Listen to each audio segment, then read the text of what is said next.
Probably not the best. So you can kind of get the one thing, right?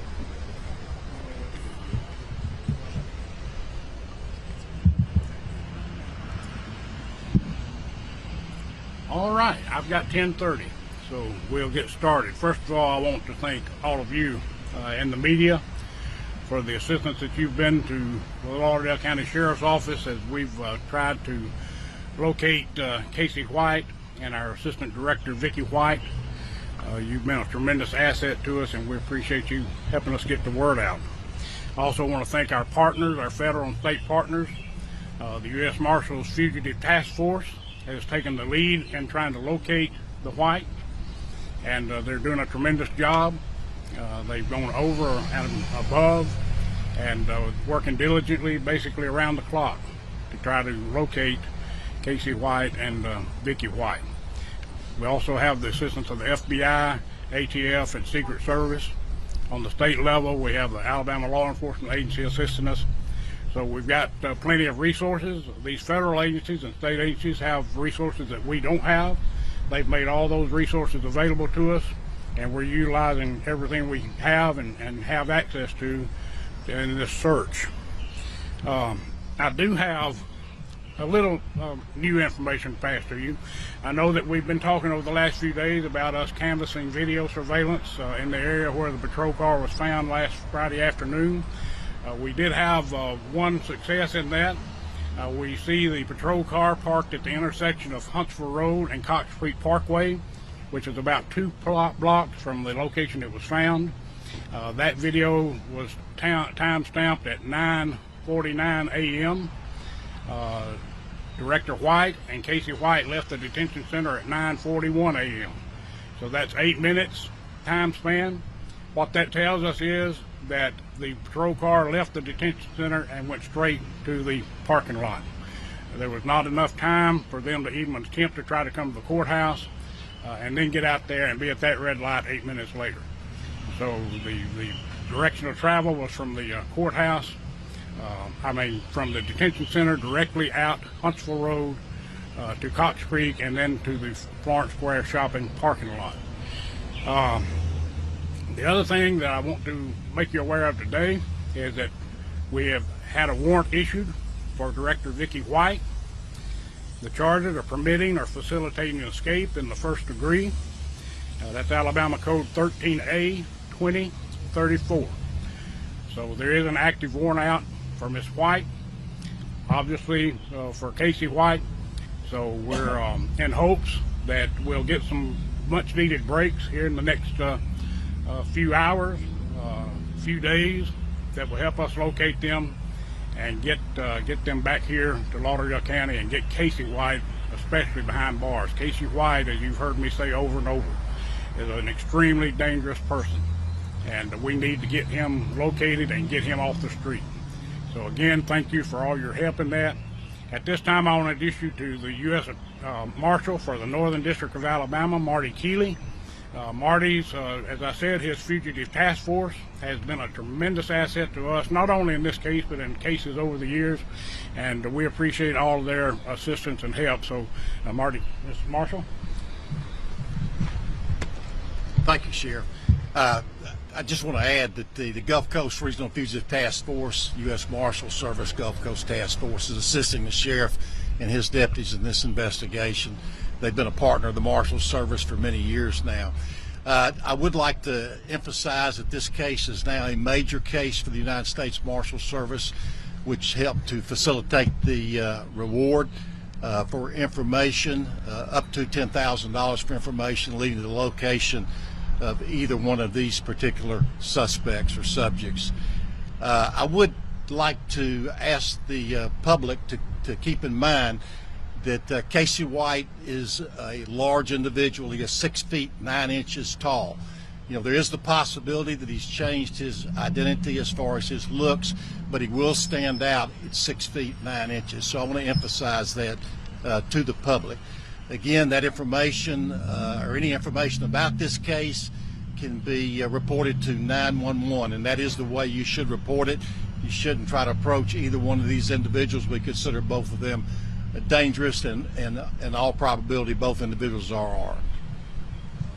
Thank you, Sheriff. All right, at this time I'll be glad to take a few questions, and my media policy for the years that I was chief of police in Florence and as sheriff has been, it's on the table, the good, the bad, and the ugly. If there's an investigative or legal reason I can't answer your question, I'll let you know. Yes. What was the interaction between the two in that surveillance video that you saw? Actually, the surveillance video was not clear. It was from a distance and really couldn't make out any individuals per se, but we definitely know it was a patrol car. Was he seated in the back of the patrol car or in front? From the video camera footage we have, we can't tell, but I'm sure he was probably in the back. He was in the back when he left the jail. You know, to stop on the side of the road, all those roads are heavily traveled. Someone would have seen something and suspected something, I think. So we're assuming he remained in the back seat until they arrived at the parking lot. Was he handcuffed when he went into the patrol car? He was handcuffed and shackled. Sheriff, any tips from the public so far? Anything that's helped you in terms of this investigation? We have gotten some tips, and of course we're following every lead we get. You know, we've had some tips. I think I've let y'all know we've gotten some a couple of tips on a possible vehicle. We're still pursuing that, trying to get a positive confirmation on a possible vehicle they switched into. But yes, we've gotten some information that's been helpful. Have you been able to get in contact with his family so far? We have. Sheriff, Matt from Channel 31 here. You know, a lot of people here, of course, are following this, but there's folks across the country that are also following this. With the lead time that they had to get out ahead of this thing, those hours are important. What have you done to work with folks along the borders and airlines to make sure that maybe they didn't slip through those cracks? Yeah. We have not, to my knowledge, unless the task force has, and I'm not aware, been in touch with the Canada or Mexican borders or their countries. He did not have any identification with him. That's not to say he couldn't obtain some kind of identification or false identification, but he would certainly need identification to cross those borders. You know, but to my knowledge, we have not contacted, reached out to those countries. Sheriff, the surveillance video, new video at the intersection, will that be released? Actually, if we viewed it, we don't have a copy of it right now.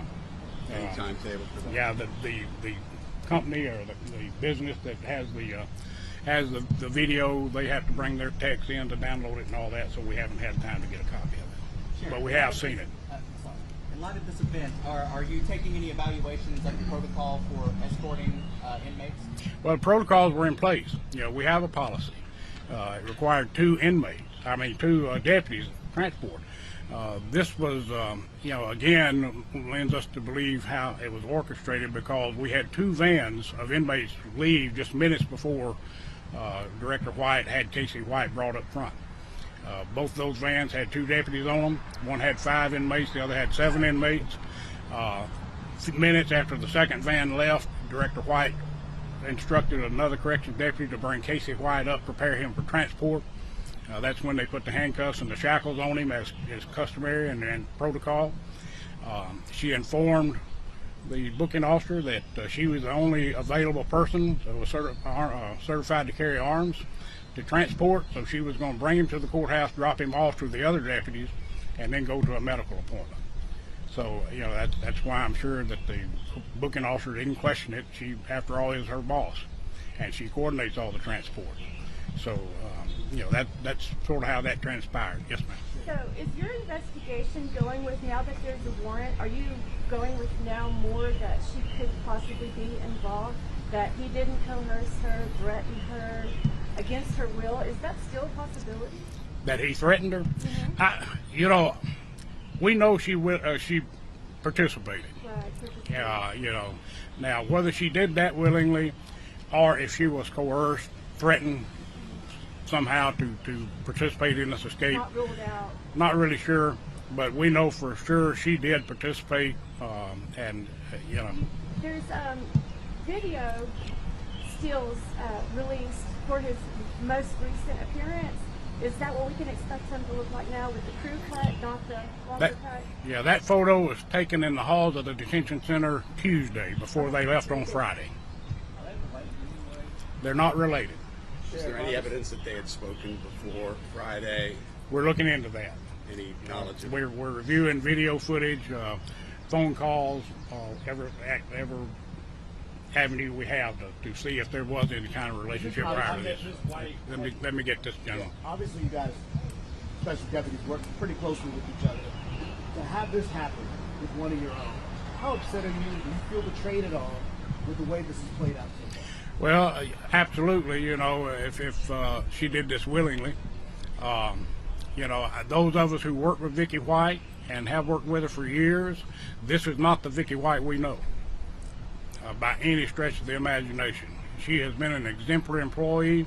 I was told by the director of the jail that Friday night it was like he was at a funeral wake.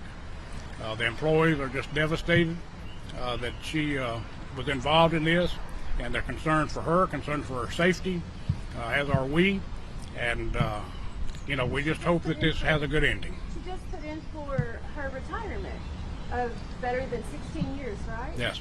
She'd been talking about retiring for 3 or 4 months, and, you know, and had done some things. You know, she did sell her home about a month ago and talked about going to the beach. So, you know, you know, that's just, you know, everybody thought she was going to retire. Right. You know, nobody saw this coming. Did you have an effective date in place for her to retire yet? I'm sorry? Did you yet have an effective date of retirement yet? She was to retire that day. That was to be her last day at work. So that's questionable. Yeah, now, over here. Yes, ma'am. You have a 5-year state return. Why would you move to a state? I didn't hear you. I'm sorry. You know he has a history of attempting to escape. Why was he moved to a state prison? He was brought here from the Department of Corrections on February the 25th. He has pending charges here for capital murder. There were some court proceedings scheduled between February the 25th and the end of May. He was brought here for those court appearances. When those appearances were concluded, he was then returned to the Department of Corrections. Talk about the retirement. I understand that money had not been released. The retirement hadn't been released, but there's reason to believe that there was a significant amount of cash on hand. No. Have you been able to figure that out? I think from the sale of her house, she possibly had access to some cash. The retirement papers were never sent into the state retirement system. She had to have a conference with the personnel director before that could happen. She never came in. They were turned in Thursday. She never came in, of course, before Friday, so those papers were never forwarded to the retirement system. As part of the investigation, are you looking into the fact that maybe they did have a romantic? Absolutely. Yeah, that's always a possibility. Marshal, can you say just how many people that you guys are bringing to bear also for this search, and what you guys are doing right now as you speak?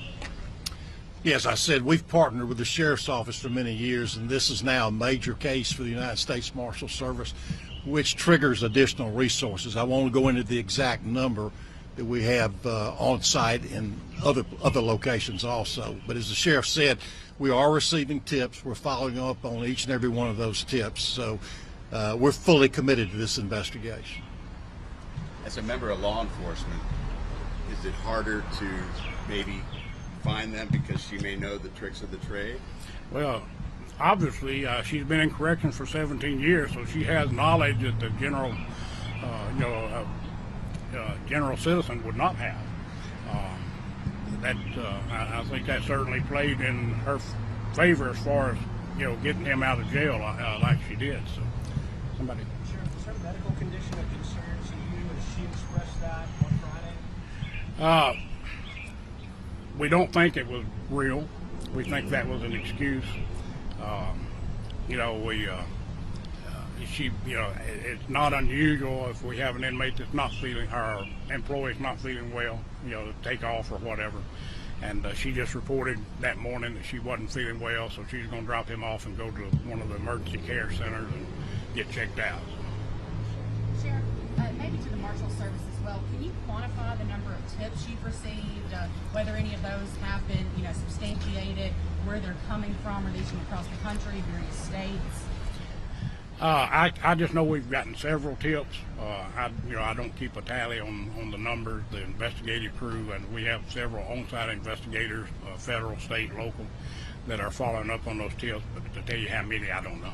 Sheriff, talking to some of the employees, has anyone said that they had any belief that she had a relationship of any kind?